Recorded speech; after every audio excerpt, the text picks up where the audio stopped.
네, YTN 라디오 김영수의 더 인터뷰 4부 순서 이어가겠습니다. 4부에서는 부동산 시장을 좀 자세히 분석해 보려고 합니다. 서울 전역 경기도 12곳을 모두 묶었습니다. 대출 규제도 확대했습니다. 정부의 11호 대책 나온 지 이제 한 달이 됐는데 집값 상승세 상승폭이 다시 확대되고 있다는 소식입니다. 어떻게 된 일일까요? 또 앞으로 어떻게 될까요? KB국민은행 박원갑 부동산 수석 전문위원 연결해서 자세히 들어보겠습니다. 위원님 나와 계시죠? 네, 안녕하십니까? 네, 어떻게 된 거예요? 지금 집값 상승폭이 다시 확대되고 있다면서요? 네, 이거는 한국부동산원 조사로 보면은 예.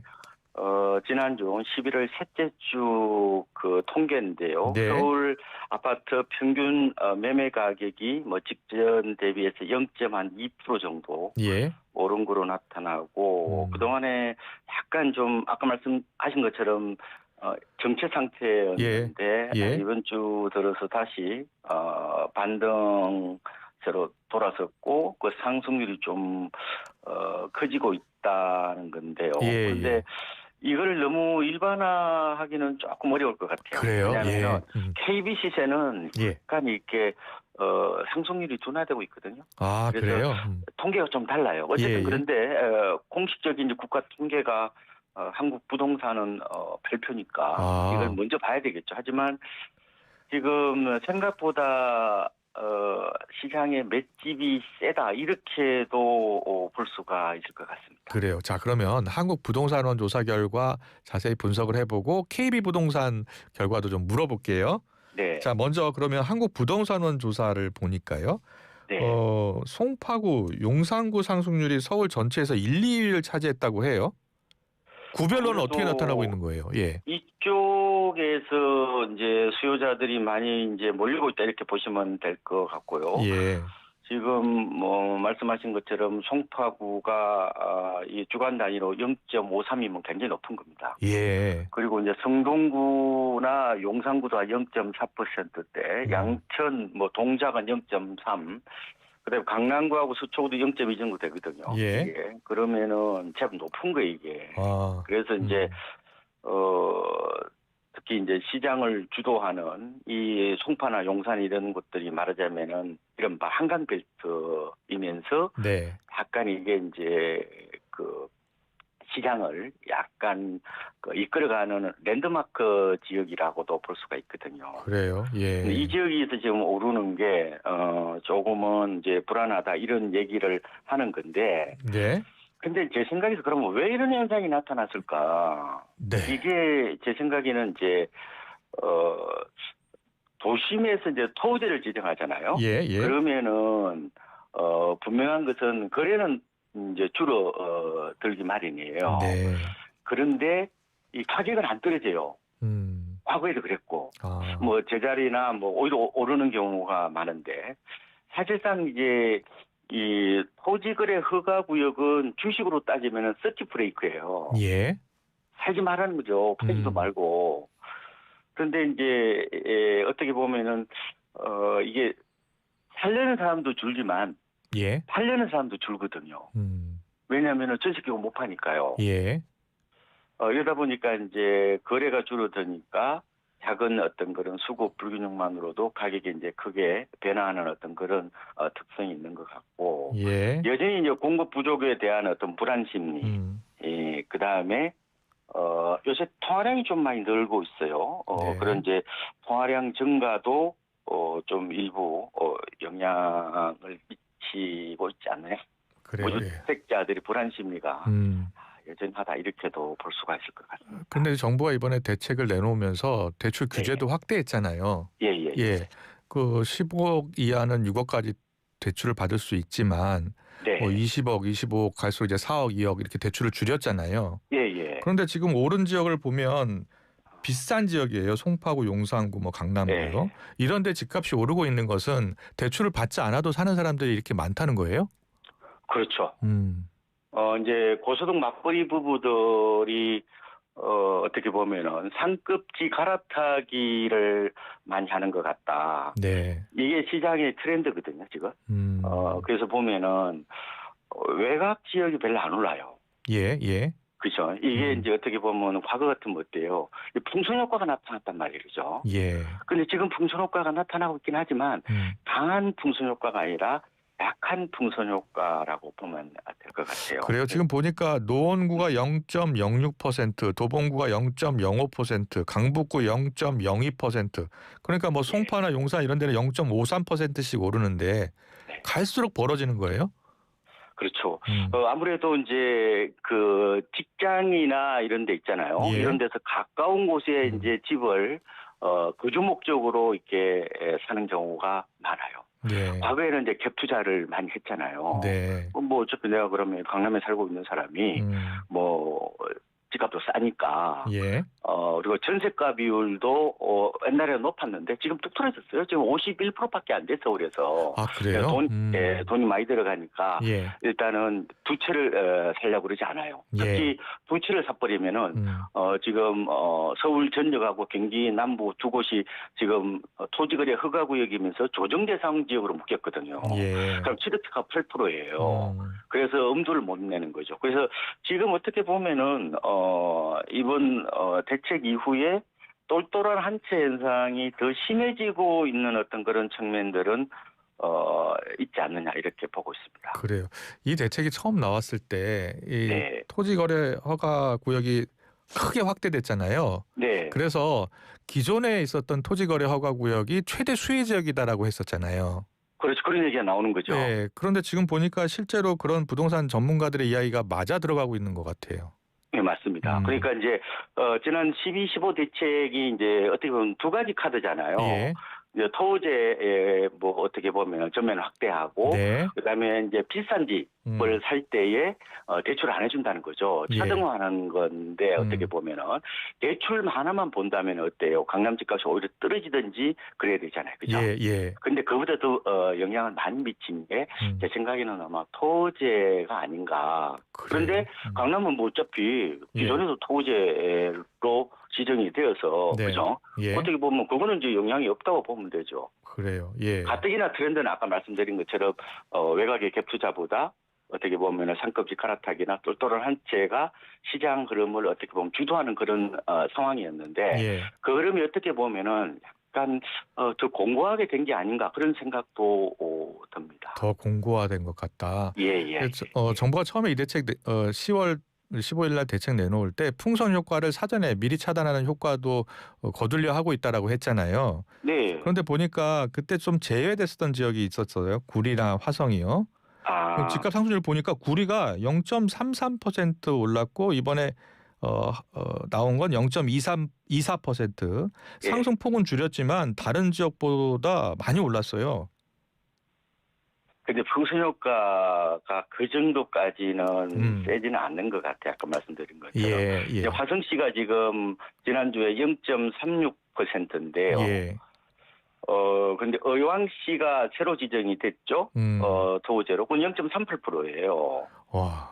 그러면 뭐 0.38%, 0.36% 큰 폭 상승 아닌가요? 큰 폭 상승이죠. 예. 그래서 이게 이제 돈은요. 네. 이게 그 규제가 없는 쪽이나 수익이 높은 쪽으로 이동하기 마련이에요. 예. 그래서 제가 풍선 효과는 나타난다고 그랬잖아요. 그죠? 그러면 다른 지역, 이른바 호우제로 묶인 지역은 완전히 그러면 제자리 걸음하기나 떨어지고 그 다른 쪽이 그럼 크게 올라야 풍선 효과인데 예. 뭐 차이가 없거나 오히려 중심부가 더 올라 버리니까 제가 이거는 강한 풍선 효과로 보기는 어렵다. 이렇게 말씀을 그렇게 말씀하시는 거군요. 예. 네. 특별한 지역은 정체하고 다른 지역이 오르는 게 아니라 지금 다 같이 오르고 있다는 말씀이세요? 그렇습니다. 예. 네. 알겠습니다. 지금 한국 부동산원 발표 자료를 보고 있는데 KB 부동산 발표는 어떻습니까? 좀 자세히 소개해 주실래요? KB는요. 지금 서울 아파트가 이제 지난주에 0.23% 올랐거든요. 그런데 상승률이 5주 연속 감소예요. 예. 그래서 매수 심리가 약간 숨고르기 양상이다. 이렇게 저희들은 이제 분석을 하고 있는데. 그래요. 예. 이거는 조금 어쨌든 간에 주간 단위는 약간은 좀 편차가 있을 수 있어요. 그죠? 예. 조사하는 방식에 따라서 다를 수 있는데. 예. 전반적으로 봤을 때는 과연 이게 추세적인 건지 아, 아니면은 그냥 어떻게 보면은 반짝 효과인지 여부는 조금 지켜봐야 되는데 예. 저는 제 생각에는 오히려 국민은행이 맞을 수 있다고 봅니다. 아, 왜냐? 그래요? 예. 일단은 지금 대출이 다 멈췄어요. 예. 아마 연말로 가면 갈수록 거의 아마 대출 그 문턱이 훨씬 더 높아질 겁니다. 네. 한도를 이미 다 채웠단 말이에요, 그죠? 아, 그렇군요. 그럼 대출이 안 되는데 어떻게 거래가 되겠어요, 그죠? 네. 두 번째로는 최근 들어서 담보대출 금리가 급등했습니다. 예. 뭐 심지어 6%까지 올라가는 것도 있고, 그다음에 금융시장이 불안하잖아요. 예. 약간 사람들이 좀 몸을 사리는 어떤 그런 경향도 있어서 이게 바로 하락세로 가지는 않을 거예요. 않을 건데 예. 조금은 이게 그 주간 통계 하나만 가지고 결정적인 어떤 그런 일반화해버리는 그런 예. 좀 문제가 있다 말씀을 드리고 예, 예. 또 하나 재밌는 것은 네, 네. 거래량이 안 버텨준단 말이에요 지금. 지금 서울 아파트 그 거래량을 보면요, 8월 달에 한 8,600건, 10월 달에 한 8,300건이었거든요. 예. 그런데 이제 11월 달 게 있잖아요. 지금 11월부터 오늘 24일이잖아요. 예. 그런데 지금 보니까 한 900건이 안 된단 말이에요. 아. 그럼 이게 12월까지 집계를 해야 되겠지만, 예. 아까 말씀드린 것처럼 대출금리가 오르고, 은행 어떻게 보면 창구는 어떻게 보면 어떻게 셧다운이라고 하나요? 예. 뭐 이런 상황인데 이게 계속해서 거래가 늘어날 수가 있겠습니까? 예. 거래가 늘어나지 않는 가격은 약간 그게 지속성을 담보하기 힘들다고 봐요. 왜냐하면 거래량은 수요자들이 심리를 보여주고 시장의 에너지라고 볼 수도 있거든요. 그래요. 예. 에너지가 세지 않잖아요, 그죠? 그래서 물론 이게 아까 말씀드린 것처럼 이런 이제 가격은 별로 크게 떨어지지 않고 예. 이게 거래가 줄어드는 이 양상이 저는 거의 뭐 박스권이나 아니면은 기간 조정 정도로 보고 있는 거예요. 예. 그런데 이런 흐름들은 제 생각에는 뭐 짧으면 한 내년 3월, 길게는 한 내년 5월 정도까지도 좀 이어지지 않을까. 뭐 그런 생각을 하고 있고요. 예. 아마 내년 6월이 이제 지방선거 이후에 혹시 이제 세제 개편안 논의가 좀 되면은 네. 이런 흐름이 좀 달라질 수는 있겠지만 어떻게 보면은 추세적으로 보면 상승률은 조금 둔화되되 조금 오름세는 좀 더 이어지는 이런 그래요? 양상으로 보고 있습니다. 예. 청취자 여러분들이 궁금해하실 것 같은데 이 네. KB국민은행 조사하고 부동산원 네. 조사하고는 보통 어떻게 다르다고 보면 돼요? 뭐 큰 차이는 없죠. 근데 이제 그 부동산원은 이제 주로 이제 직접 이제 그 조사원이 조사하는 거고요. 뭐 저희들도 조사원들은 많습니다. 그런데 예. 일단은 저희들은 중개업소 사장님이 이제 일단은 입력하고 나서 그걸 이제 체크하고 해서 산출해내는 구조거든요. 네. 근데 조사 방식이 어떻게 보면 부동산이 맞을 때도 있고 예. 어떻게 보면 흐름을 오히려 KB가 맞을 때도 있는데 제가 지난 그 해를 보니까 예. 지난해 약간 가을에 그 가격이 떨어졌죠. 예. 그때 보니까 국민은행이 먼저 떨어졌단 말이에요. 오히려 그때는 맞았죠. 그래서 약간 조사 방식이 다르기 때문에 네. 뭐 추세적으로 본다면은 네. 큰 뭐 방향성 자체가 뭐 그게 뭐 이탈하거나 그렇지는 않을 거로 보고 있습니다. 그래요. 예. KB부동산 오늘 제가 기사난 걸 봤더니 KB부동산 발표로는 월간 상승률이 11월 상승률이 1.72% 올라서 2020년 2% 이후 월간 상승률 최고치네요. 네, 그거는 월간 단위고요. 아까 예. 말씀드린 거는 이제 주간 단위라고 보시면 되죠. 월간은 누적된 거예요, 그죠? 예. 근데 우리는 이제 어떻게 보면 이게 플로우 개념을 좀 더 보셔야 돼.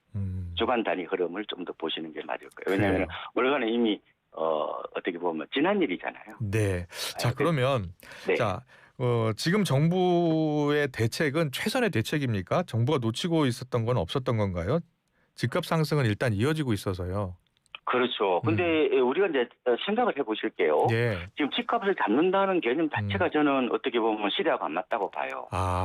왜냐하면은 예. 이 시장이 슈퍼파워처럼 돼버렸고 공룡처럼 돼버렸습니다. 지금 예. 통화량만 하더라도요. 예. 무려 지금 M2 기준으로 보면은 시중에 풀린 총 통화량 기준으로 4,400조예요.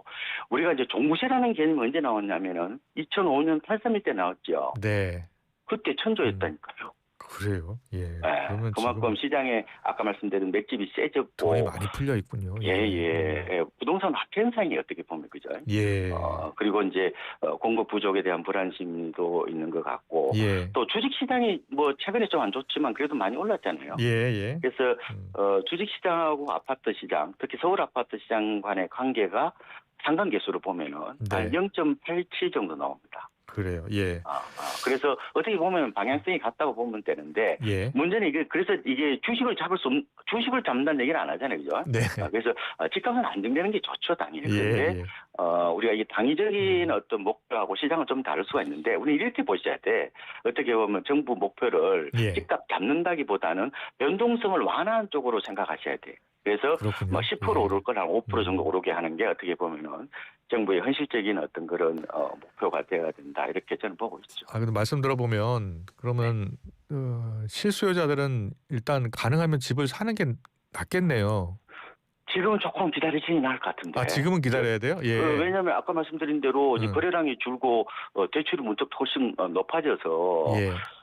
이게 잘못 사면요 거래가 많지 않은 상황에서 신고가를 경신한 것들이 많죠. 예. 이게 잘못하면 급품 어떤 가격을 잡을 수 있는 측면이 있는데 저는 이렇게 봅니다. 예. 내년에 집값 빠진다는 전문가들은 별로 없어요. 대부분이 보고서 내년에 상승을 할 거로 보이는데 다만 저희들은 올해보다는 조금 상승이 둔화될 거로 보이는데 네. 어쨌든 오르긴 오르잖아요. 예. 그런데 특징적인 게 뭐냐 시세는 그렇게 떨어지지 않는데 아마 급매물이 제법 많이 나올 겁니다. 왜냐하면 이게 토지를 묶어놔가지고 어떻게 보면은 살 사람도 많지 않지만 이제 팔 사람도 많지 않잖아요. 네. 그래서 만약에 내 집 마련을 생각하시는 분들이라면은 내년에는 이제 급매물을 어떻게 보면은 발굴한다는 식으로 아마 접근을 하셔야 어느 정도 가격이 맞는 어떻게 보면 매물을 찾을 수 있을 거라고 봐요. 그래요. 예. 그래서 이 시장 흐름을 어떻게 보는 것도 중요하지만 이 타이밍보다는 오히려 다리품을 팔면서 그 속에서 어떻게 보면 할자 매물을 발굴하고 찾아내는 게 더 중요할 수 있다는 말씀을 드리고 다만 지방은 좀 다를 수 있어요. 지방은 내년에 뭐 저는 그렇게 나쁘게 보진 않아요. 지방은. 왜냐하면 지방도 입주 물량이 줄기도 하고 또 정부가 각종 지방에 대해서 규제 완화책을 내놨잖아요. 그리고 이제 공기업도 쪽 내려가는 어떤 그런 측면도 있어서 아마 지방은 최근에 뭐 지방에 올랐다 그런 보도도 보시겠지만 이미 6월부터 실거래가 아파트 실거래가는 벌써 바닥을 찍고 올라가고 있었어요. 그래요. 훨씬 이제 어떻게 보면은 한 3-4개월 정도 먼저 움직이는 통계들을 보면은 지방은 뭐 갑자기 좋아지겠습니까? 지방이. 그런데 아마 약간 숨통이 트이면서 좀 온기가 퍼지는 양상이 되지 않을까 이렇게 보고 있습니다. 그러면은 지방은 제 생각에는 그렇게까지 기다리지 마시고 가격 메리트 보고 판단하시는 게 오히려 낫겠다. 그렇지만 지금 규제 지역 같은 경우는 어쨌든 좀 더 좀 신중하게 판단을 해야 된다 이런 말씀을 드리고 싶습니다. 예, 잘 정리를 해주셨네요. 제가 보니까 한국부동산원 지방 아파트 매매 가격을 보니까 0.02% 상승했어요. 네. 그러니까 지방 집값도 그동안의 하락세를 멈추고 상승 전환했다라고 보면 되겠습니까? 예, 저는 그렇게 봅니다. 그러니까 제가 올 하반기 시장의 흐름을 저는 갭매우기로 봤거든요. 그러니까 순환매적인 측면에서 봤는데 서울 수도권에서 순환매는 강하지 않았어요, 솔직히. 그런데 광역권별로 보면은 어떻게 보면 지방은 순환매가 좀 세게 나타났다 이렇게 볼 수가 있습니다. 그러니까 그동안에 이제 주로 수도권하고 수도권하고 지방하고 동조화 현상이 나타나다가 탈동조화 현상이 나타났잖아요. 한 3년 동안. 아마 내년부터는 방향성은 약간 저는 좀 따라가는 뭐 이런 동조화 흐름이 나타나지 않을까 이렇게도 저는 보고 있습니다. 네. 그리고 전세하고 월세 시장 이야기 좀 물어보겠습니다. 지금 전세 가격은 계속 오르고 있는 거죠. 전세값이 2% 이상 최근 한 달간 급등했다라고 하는데 부동산 특히 이 전세 가격은 계속 오른다 이렇게 봐야 되는 거예요? 내년에 전세 가격이 올해보다 더 오를 거로 대체적으로 보지요. 입주 물량이 이제 적고 그리고 이제 집을 사지 않고 또 전세를 눌러 앉으려는 경향이 나타날 수도 있는 거죠. 그런데 제가 봤을 때 지금 전세 시장은 약간 구조적 불안 측면이 있다고 봐요. 그러니까 이게 그 대출을 받거나 아니면 토지에서 아파트를 살 때 대출을 안 받더라도 일단은 업무 거주를 해야 되잖아요. 예. 그 얘기는 어떻게 보면은 갭 투자가 안 되는 거고 예. 전세 공급이 안 된다는 뜻이죠. 그리고 지금 2020년 7월부터 우리가 그 임대차 입법이 시행이 돼서 네. 세입자가 계약갱 청구권을 행사한단 말이에요.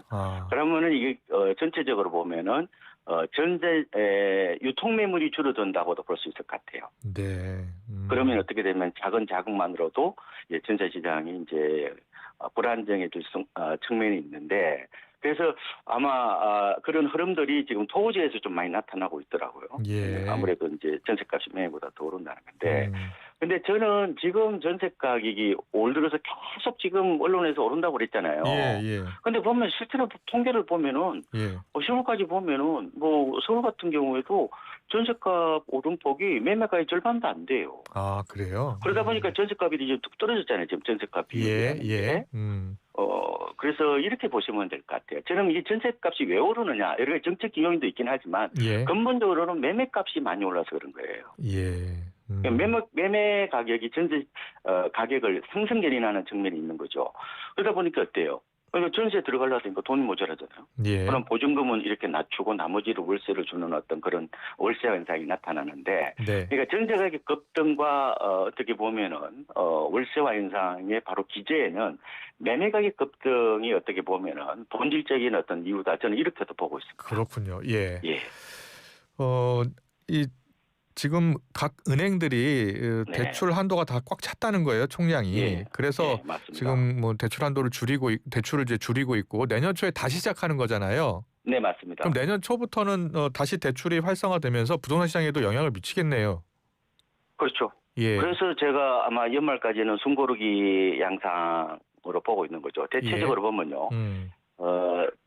대출 증가폭하고 이 집값 그 변동률 있잖아요. 상승률을 할 수 있죠. 이게 같은 방향입니다. 아, 그래요? 대부분 집이 비싸니까 대출을 하잖아요. 그렇겠네요. 그러면 대출이 많이 늘어나면 당연히 집을 많이 샀다는 어떤 그런 의미니까.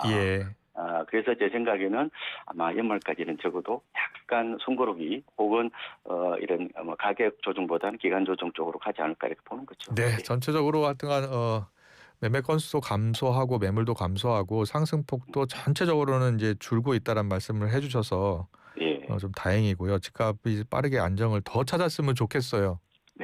그리고 집을 사려는 분들은 꼭 급매물을 사라는 말씀도 해주셨고요. 그래서 항상 이제 단품을 팔아서 이제 급매물을 나는 공략을 하겠다. 그러니까 내가 이 정도 가격이면 사겠다라는 그런 나름대로 가이드라인이 있어야 되고요. 그리고 최근에 그 신고가 갱신한 거는 진짜 조심하셔야 돼요. 매물이 없다 보니까 그냥 하나 거래되면 확 올라버리는 경우가 생기거든요. 그래서 주변 단지하고 반드시 가격을 비교한 뒤에 판단하는 게 좋을 것 같습니다. 잘 들었습니다. 박원갑 KB국민은행 수석 전문 최고위원과 함께했습니다. 고맙습니다. 네, 고맙습니다.